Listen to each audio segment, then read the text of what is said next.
So how are you doing on day 15 of your Transform Through Thanksgiving gratitude journals? Yay! All right, good stuff. Well, I have been amazed this week as I have been working through this talk about all of the scientific studies that are out there about the benefits of gratitude. So some of the things that a gratitude practice is revealing through these studies is that it will help you make friends. Having a gratitude practice will help you make friends. It found that thanking a new acquaintance when you meet them makes them more likely to seek a lasting relationship with you. Who knew? It improves your physical health. People who show gratitude report fewer aches and pains. They have a general feeling of health and more regular exercise than those who don't. So it'll get you back in the gym. How about that? Improve your psychological health. Grateful people enjoy higher well-being and happiness and suffer from reduced symptoms of depression. A gratitude practice is used in many therapies. We talked about mindfulness last week, and now this week the gratitude practices. It enhances empathy and reduces aggression. We could use some of that, right? Those who show their gratitude are less likely to seek revenge against others and more likely to behave in a positive, pro-social, love that word, pro-social manner, and with sensitivity and empathy to those around them. Good benefits. Improve your sleep. Anybody with sleep challenges, start a gratitude practice. It helps you sleep longer and better. It enhances your self-esteem. People who are grateful have increased self-esteem in part due to their ability to appreciate other people's accomplishments. And finally, increase in mental strength. Grateful people have an advantage in overcoming trauma and enhanced resilience, helping them to bounce back from highly stressful situations. Who knew, right? Who knew a gratitude practice was a new fountain of youth, a new well-being process that we can all step right into? And you have a handy-dandy journal right now that you can use this for and see your health and wellness improve. So as we're entering the Thanksgiving week, it kind of seemed appropriate to talk about the idea of gratitude. And like I said earlier, many of us on Thanksgiving Day go around the table and talk about, what are you grateful for today or this year, or reflecting back on the year? What are you grateful for? So our talk today is the easiest way to be happy. And that is through gratitude. Based on these studies that we're now seeing, gratitude, the easiest way to be happy. So we've heard all these amazing benefits to this practice, but how do we do it? How do we do it? What are the steps? I'm kind of a how-to girl. I like to know how do I implement this in my life? How do I use this tool? You tell me these great things that will happen if I do it, but how do I really do it? And I have found 3 common practices that have worked for me and others. And they are to actively look for reasons to be grateful. Seems logical. Actively look for reasons. The second is to speak your gratitude. We've been practicing that here this month before service when we speak gratitude for the week and what we're grateful for. And the third way is to write it down. And that comes to our journal and some other things as well. So those are the 3 ideas, the 3 practices that we can use to actually step in and do. So let's delve a little deeper into each one of these. The first one, how do we actively look for reasons to be grateful? Well, we know in our teaching that any time we want to change our thinking, we have to be aware of what we're currently thinking, right? We have to be aware of what we're currently thinking. But that's not always the easiest step. The easier step is to know what it is we want to be different, right? We know what we don't want. That's usually the first thing. We know what we don't want. Then when we figure out what we do want. Well, we do want to focus on gratitude. So we need to be on the lookout for and be aware of ways that we can be grateful, being more aware of those things that happen to us along the way. Someone lets us in traffic. That can be an unusual occurrence when we're trying to move over and someone, you get your signal on and they won't let you. Do you wave? Do you always acknowledge in gratitude and wave and thank you for that, right? So those little things that seems like a little thing, But it's something to be grateful for, isn't it? It's something to express our gratitude for. And I think most of us are inherently grateful because in our teaching, it encourages that, doesn't it? The positivity and the focus on the good and that sort of thing. And, like Dawn said this morning in her beautiful gratitude, we get caught up. We forget our spiritual practice, or we get too busy. We get a schedule that's overstuffed, and we don't have time. We get blinders on. We get myopic, and focusing only on that which is in front of us, and we sort of miss some of the good that's coming at us, and we might not take time to be grateful. Daily spiritual practice of silence, that being in the stillness, meditation and prayer, that's a way for us to begin to expand our vision once again, to be able to connect with Source, to connect with the center of our own being, so that we can then open up and receive more things to be grateful for that come towards us. Another way, my way to remember it trick, that's kind of my little nomer for that thing, remember trick, is wearing a new item. Wearing a new item. Maybe it's a ring. My mom used to have a thing where she would switch her wedding ring to her other hand. And we always knew she was trying to remember something. Mom, what are you trying to remember? Well, as she got older, she's like, I don't remember. So that trick didn't work always. It worked when she was younger, but it didn't work when she was older. She started to forget. But if we have a new piece of jewelry or necklace or bracelet or something, or maybe you've got an ingot of some sort or a little stone, a pebble that you put in your pocket, or maybe you put something new on your dashboard or on your desk, and every time you look at that new thing, it's a reminder, a trigger reminder, be grateful. And maybe your be grateful is for the next thing you see or the next thing you hear, just to find something to be grateful about and appreciate about that person. And maybe it is just the fact that you can remember to be grateful. Oh yeah, why do I have this on? Oh, I'm supposed to be grateful. Now I remember. I'm grateful that I can remember. Maybe it's just that simple. So when we practice looking for reasons, we begin to shift our awareness. Our brain begins to think different, doesn't it? Our brain begins to look for things to be grateful for. It becomes a default feeling almost for us when we begin to practice this. And it's what we've been talking about all month. What we focus on expands in our world. What we focus on expands, including gratitude or things to be grateful for. So the second point was practice of speaking gratitude. Speaking our gratitude.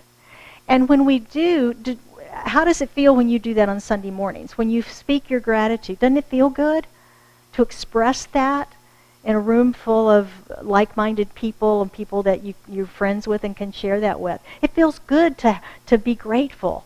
It feels good to acknowledge that. And we can develop deeper, richer, and more authentic relationships by doing so. By sharing when we are moved and there's something deep on our heart that we're grateful for, and we speak that.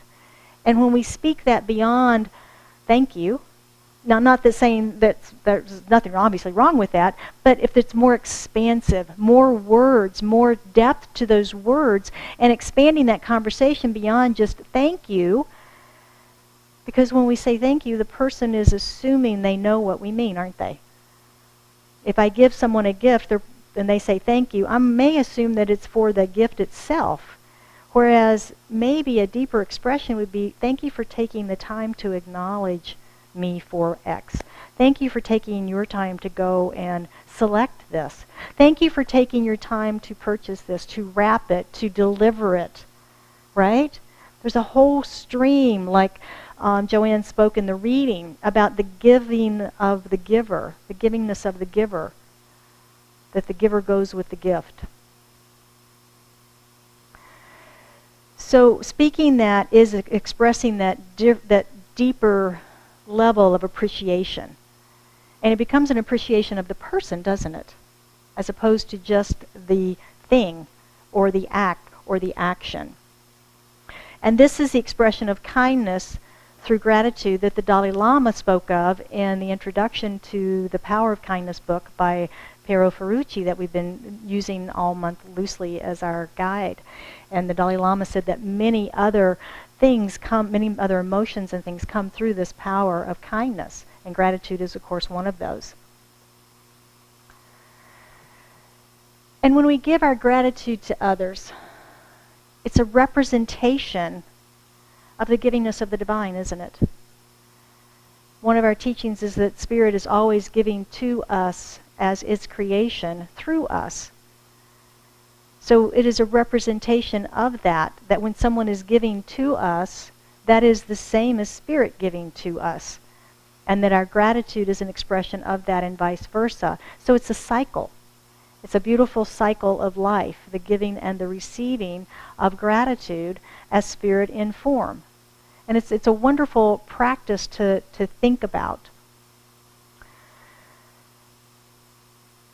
If we remember that we're all individual sparks of the divine, we're all messengers, aren't we? We're all messengers of the divine for bringing and delivering those gifts, be they words or be they physical things or an act of kindness, whatever it might be. And if we're compelled to speak that and don't, we're holding a gift, aren't we? We're holding back on a gift. So when you feel compelled, sometimes I know it's easy to feel like we're ready to say something but then not be comfortable saying that, right? And we want to thank you and just move on with it, as opposed to having that deeper conversation. So speaking our gratitude is about having that deeper conversation around the area of gratitude. And again, this Thursday, we all have an opportunity to be grateful, don't we? We have a whole day dedicated to being grateful and speaking our gratitudes. So our third practice is to write it down. Write it down. Write down what we're grateful for. Robert Emmons is the author of Thanks, How the New Science of Gratitude Can Make You Happier. Now, he's written a lot of books and done studies around gratitude, and he says that his studies show that simply keeping a gratitude journal, regularly writing brief reflections on moments for which we're thankful, can significantly increase our well-being and life satisfaction. Significantly. That goes right along with those other studies that we talked about in the very beginning. So we, again, have a little gratitude journal, and it's a spiritual practice in consciousness. It's a spiritual practice in consciousness. Being in the experience of gratitude for the person, place, or things that have touched our life. Ernest Holmes, the founder of Centers for Spiritual Living and the author of The Science of Mind, he tells us in his 365 Science of Mind that there can be no real gift unless the giver goes with it. No real gift unless the giver goes with it. Giving includes more than the giving of money or things. It includes the giving of service or whatever we have to others. But always the gift and the giver must go hand in hand. Real giving is the art of transmitting ourselves to others. Transmitting ourselves to others. And again, it's that little piece of ourselves that goes along with every kindness that we do, every gift that we give. If someone stops to hold the door for us, that's a kindness for which we can be grateful. That's a piece of them that they paused in their day to take the time to stand and open the door and allow us to walk through. Those little acts of kindness. Do we pause and acknowledge our gratitude in those moments, or do we take them for granted? If gratitude, a practice of gratitude, is so powerful with all of these wonderful benefits, does it make sense to pause in our own lives and recognize those small those small kindnesses that come to us in all areas? Does it make sense? It does, doesn't it? Because of the benefits that are associated with that for us. And then it is that cycle of giving and receiving. It is that cycle of giving and receiving. I believe that whether you're writing or speaking your gratitude, that it is expressing that givingness of spirit. No matter if you're writing it or if you're speaking it. Many of these studies are suggesting that the best time is in the evening, reflecting back on your day. Now, I don't know about you, but by 9, 10 o'clock at night, I can't even remember what I had for breakfast, much less the things that happened during the day that I should be writing down to be grateful for, right? So for me, the practice is more about writing those things down during the day so that I've got them to savor, all at once. We've got these wonderful phones that have the little note app in there that you can make little notes. Just have a heading, gratitude, and make little notes of gratitude. And then in the evening, be surprised by not 10 things like our journal says, but maybe there's 50 things in there that have happened, small and large, to be grateful for. And savor that, immerse yourself in that, and savor that feeling of gratitude before bed. Imagine how well you'd sleep. How well you would sleep. Now, the interesting thing about our gratitude journal, I don't know if those of you who are playing with it, there's a lot of lines in here. There's a lot of blank lines.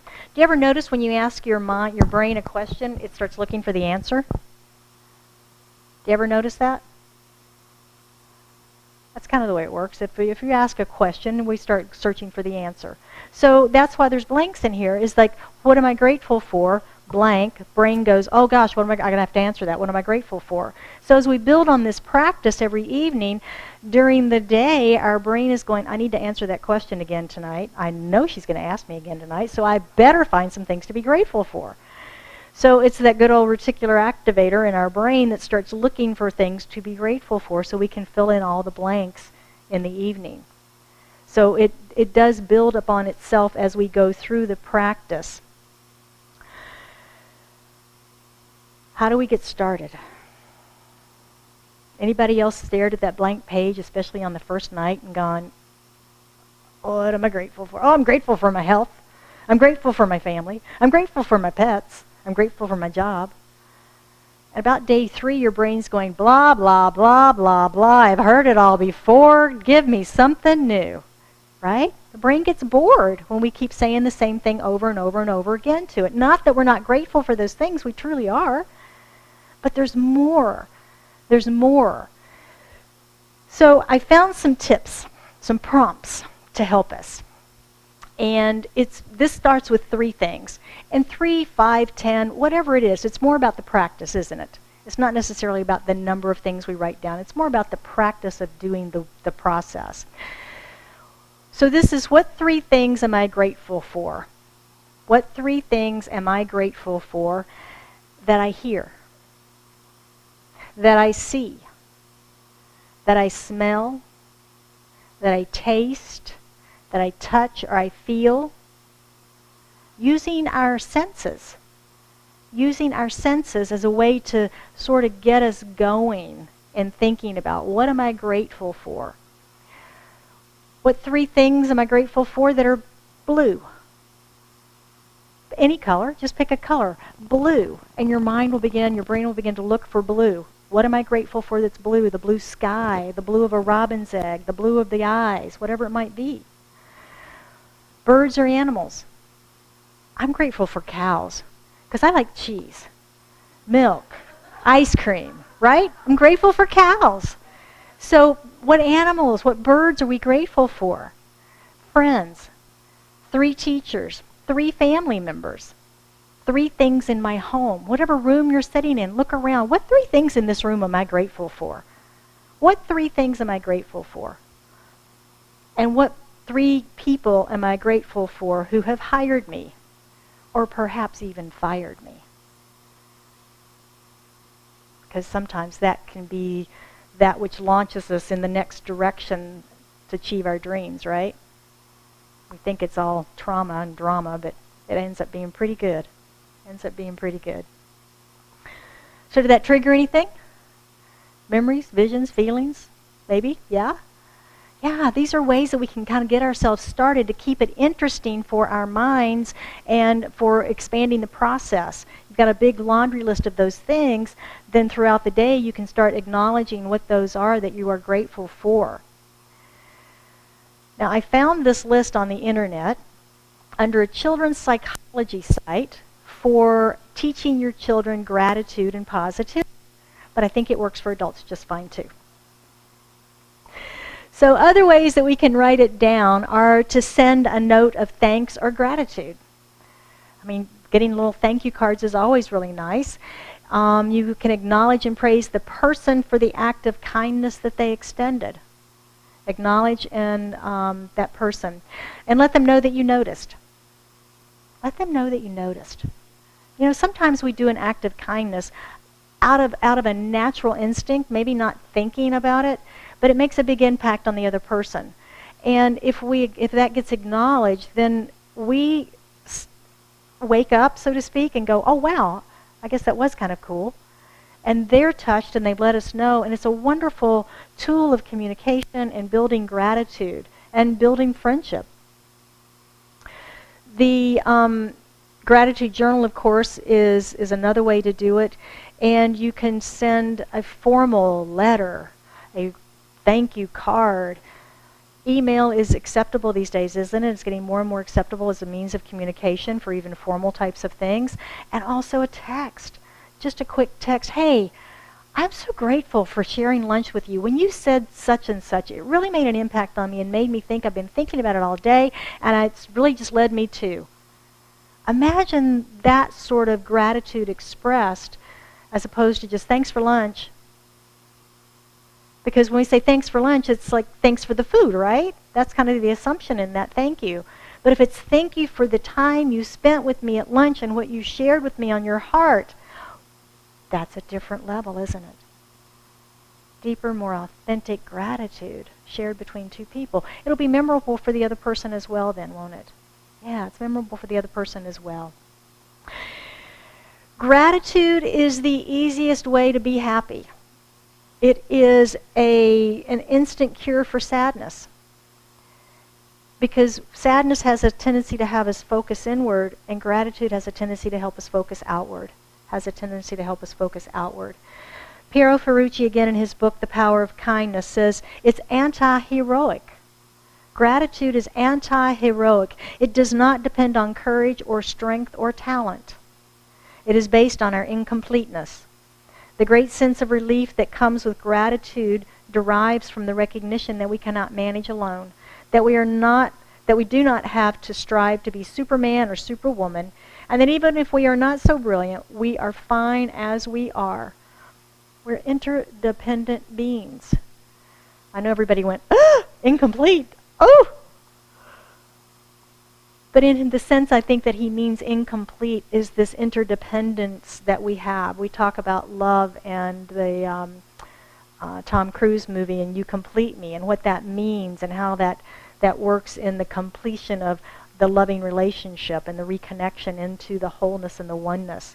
And that's, I believe, what he's talking about here is that same thing, is that there's an incompleteness, whereas when we connect, there is a feeling of completeness with us. There is a feeling of completeness.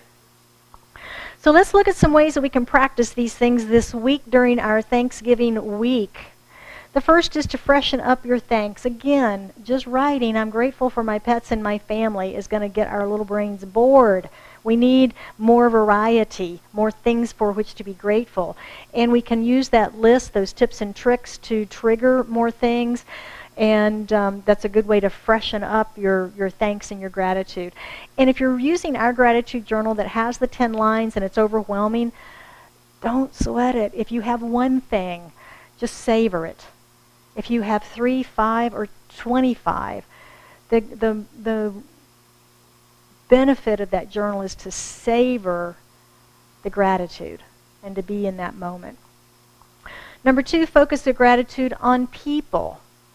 And it's said that our relationships with others are the greatest determinant of our happiness. The greatest determinant. So it makes sense that we build our gratitude. And Robert Emmons' study, again, suggested that focusing it on the people and the action that they did, what they said, is more important than the thing that they did. And he suggests that it was saying things like, it was really kind of you to. It really helped me out when you. You did me a big favor when. Thank you for listening to me. I really appreciated when you taught me. Thank you for being there. And again, you can do that in a card, a letter, an email, or even a text. Number 4, practice a gratitude ritual. A gratitude ritual. One that may happen on Thursday is grace before our meals. Many of us say grace all the time. Many of us say grace in a dinner, a large dinner like Thanksgiving, or if there's a dinner party or something like that. But when we say grace, it's a way to pause first. It's a mindfulness practice that pauses before we just dive into the turkey and dressing. But it also is a way of acknowledging Source, recognizing God as the source of all, and that we have the source of the person who brought the food or made the food or bought the food. We have the people that took it to the store in the first place, the farmers that grew it, the land that supported it. Whatever that whole chain of getting that meal on the table is extensive. It is extensive. It's also a way of acknowledging the others around the table and the importance that they are in our lives. So it's a nice moment of pause and thanksgiving. And finally, express gratitude by doing a kindness for someone else. We've all heard the phrase, pay it forward. Gratitude prompts that in us because we are so filled up with gratitude for something that someone did for us that there's a natural inclination to pay that activity forward in some way. Be nice to somebody else. And wouldn't that be a wonderful chain reaction to have happen in our world? I'm nice to you, you're nice to someone else, they're nice to someone else, and it begins to expand exponentially. It'd be a wonderful thing. So this week is Gratitude Week, and as we move towards Thursday, Turkey Day, Thanksgiving, I wish each of you a very, very happy Thanksgiving, and that you have more things to be grateful for than you have lines in your journal this week. I am grateful for each one of you. I really am. Without you, we would not be here. I'm grateful for what you do for me in this community, for each other, how you support each other in such powerful ways, and how I know that you walk this teaching and you take it out into the world. And we are creating a world that works for all. So thank you all for that. It is heartfelt gratitude for all that you do, all that you do. I want to close today with one of my favorite quotes from Reverend Dr. Kathy Ann Lewis, who is the senior minister at Seattle CSL. And she says, look for the good and praise it. Look for the good and praise it. And I think that's the gist of what we're saying here today. Look for it and praise it. Raise it up. When we look for good and positive things, there are more good and positive things that show up in our life for us to praise and raise. So thank you all very much for being with us today. I wish you all a happy, happy Thanksgiving. Don't eat too much, but eat plenty. Share love and friendship with family and friends, whatever you may be doing. And I invite you to join me now in an affirmative prayer for our closing. How good it is that we come together this morning in a spirit of thanksgiving, as we recognize that there is only one source of all that is. That source is Spirit. It is God. It is the essence and the presence of life itself. It is peace. It is gratitude. It is grace. It is love and kindness. It is the harmony of the universe. It is the divine order of all that is. And all of that is here now, present, in, through, and as me, as an expression of it, and in, through, and as each one of us that's here today. For we are all sparks of that divine power, that divine essence, that divine love, created as the sons and daughters of the Most High. We are that harmony. We are the order. We are the perfection. We are the peace. We are the grace. And so knowing this, knowing that we are immersed in this unity of this thing called God, I speak my word for and about each of us this day. As I know so many things in our lives to be grateful for, as we step into this powerful spiritual practice in consciousness of gratitude, of allowing ourselves to be that conduit through which Spirit operates, for paying it forward with loving kindness, and for being the receivers of loving kindness, and keeping that cycle of love and light circulating in our world. And I know for anyone who has anything on their heart today, that needs healing or clarity or uplifting, whatever that might be, that as they bring that to their awareness this morning, that it is raised into this consciousness of wholeness, into this consciousness of healing, and that whatever needs to be healed is healed. Whatever needs to be revealed is done so with ease and with grace and with great clarity. Whether there's an abundance or prosperity issue or whatever it might be, a health challenge, a familial relationship, I know that all of those are healed in this moment, that peace reigns, that clarity, communication, and loving kindness. So it is with a grateful heart, filled with thanksgiving for the recognition of the manifestation of this prayer, for I know that the word spoken is the word made manifest. I release it into the action of law, knowing that it is already done, it is already so, and we affirm this together by saying, and so it is.